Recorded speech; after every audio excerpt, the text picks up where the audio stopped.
It's the funnest thing to do. Cheer for the backup quarterback. Who is Georgia's backup quarterback? I'll tell you after the first day. We're recording this on the first day. After Georgia's first practice, it certainly looks to me like, and he's been in the program for a while, but it sort of looks to me like Gunnar Stockton is the backup. He was crisp today, the ability to run the ball. I mean, he had a very productive day against Florida State. And it's part of it's that he's doing well, but also I think the guys behind him are not where he's at yet with Puglisi and suddenly I've forgotten Rashada's last Jaden Rashada's first name. So I think, right? Yes, that's correct. So those two are going to have to get used to some things. Rashada looked nervous today, but I think it's Gunnar, but we're going to have to see. Yeah, he's a kid with a lot of talent, and they brought him in for a reason. He's got a big arm. Smooth. Yeah, it looks like he can play the position, but you got to watch him, and he's got to end up making the plays too. I don't think he's going to see the field before Gunnar. Wait, I'm sorry. Who are you talking about right there? Rashada. Okay. I don't think Rashada is going to see the field before Gunnar Stockton. I don't think so either as of today. And I know Kirby loves Stockton's ability to run the football and be physical. And so I think they are excited about Gunnar, and they liked him a lot out of high school. This is year 3 now for him. So I think they are excited to see what he can or is developing into. So you have to have depth, and you didn't want a promising, even though he's a true freshman, Ryan Puglisi as your number 3, right? So you bring in the most talented kid in the portal. I mean, I don't know what else you could ask the Georgia staff to do. I thought they hit a home run in that situation. They did. But that doesn't mean he's your guy. We don't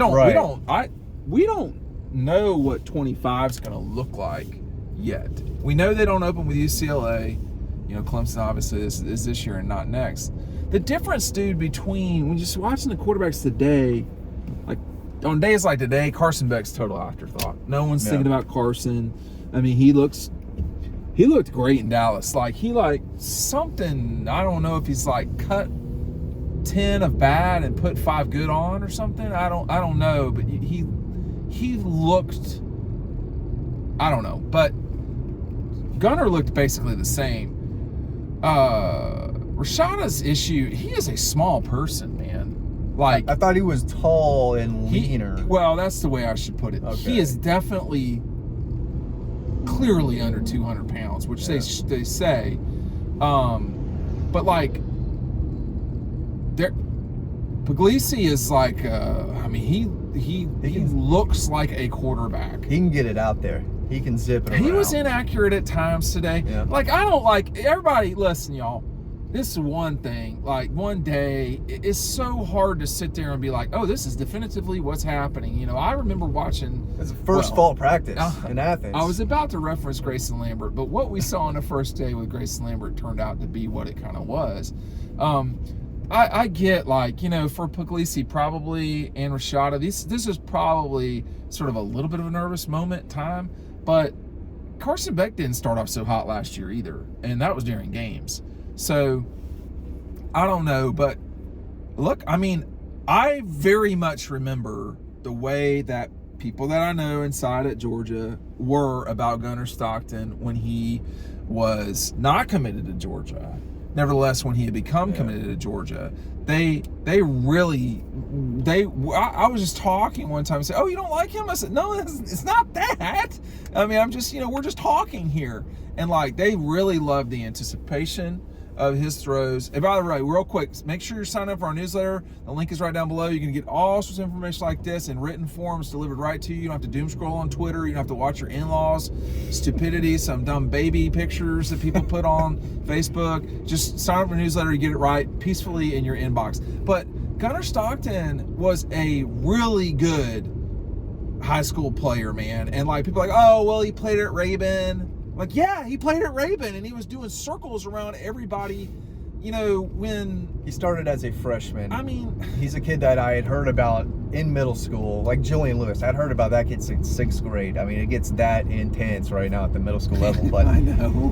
Gunnar was a big deal going to Rabin and tore it up as a freshman. He looked really, really good, and it was the footwork that he already had and the release at that point and the ability to run as a freshman through these bigger, older kids on a consistent basis. Even though it was North Georgia, there's some kids up there, and he's still the youngest guy out there those first couple of seasons, basically. But he broke several records I know of. I don't know if he still has them. I think he's got some of them He still. probably has a few of them. But we saw him play multiple times. Yeah. The kid can play, and he's exciting, and he's got that.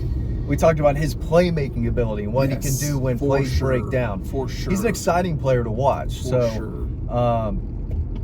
When he gets in there, I'm even excited to watch him play and see how he's developed into year 3. He makes plays. Now, I remember watching him and being like, I'm not sure you're going to be able to pull that off in the SEC.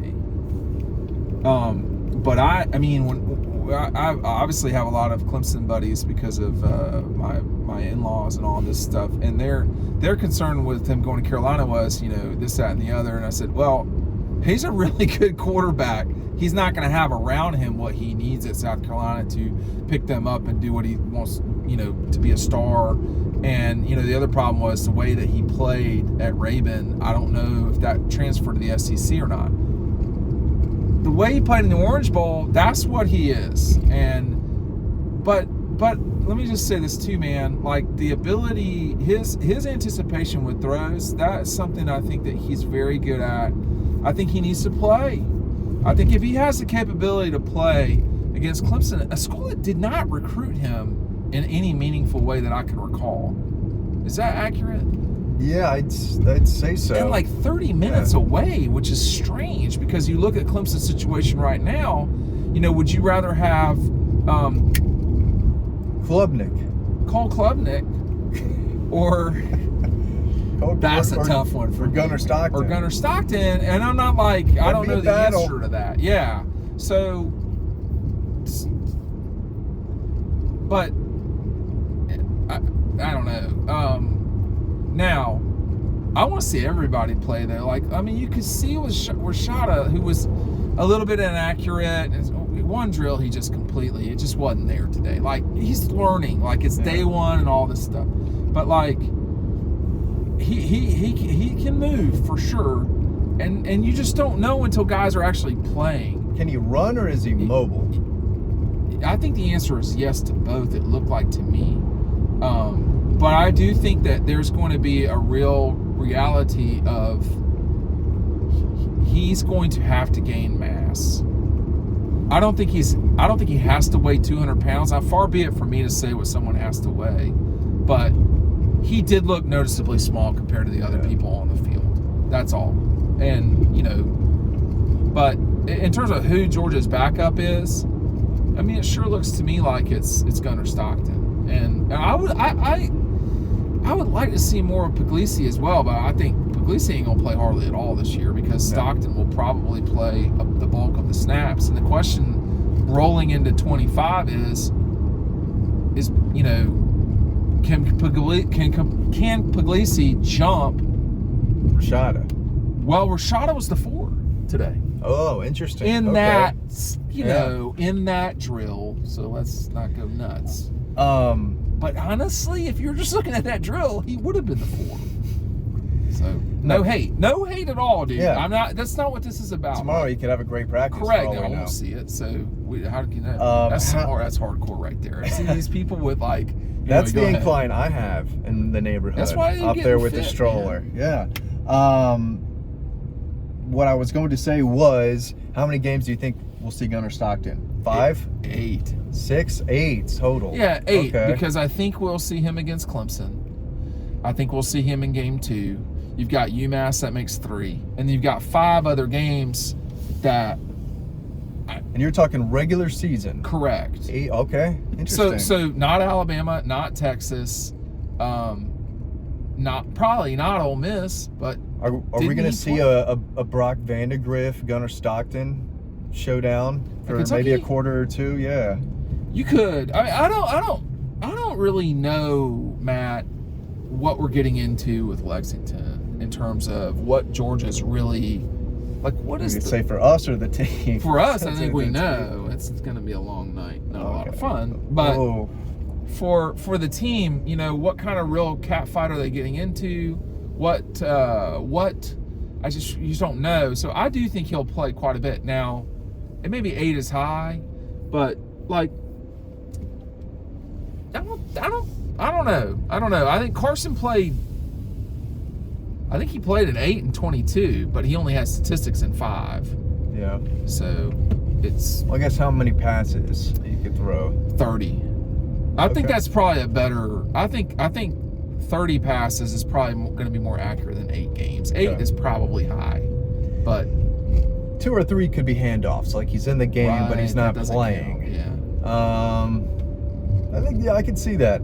He is talented, and he's a guy they are high on. I think they are very comfortable with him being the number 2. I don't think they're worried about the backup role. But if you're the number 2 at Georgia, that means you're not so far from starting. And we'll just see what happens with the Dogs and their quarterbacks as the season goes on. Thanks for watching.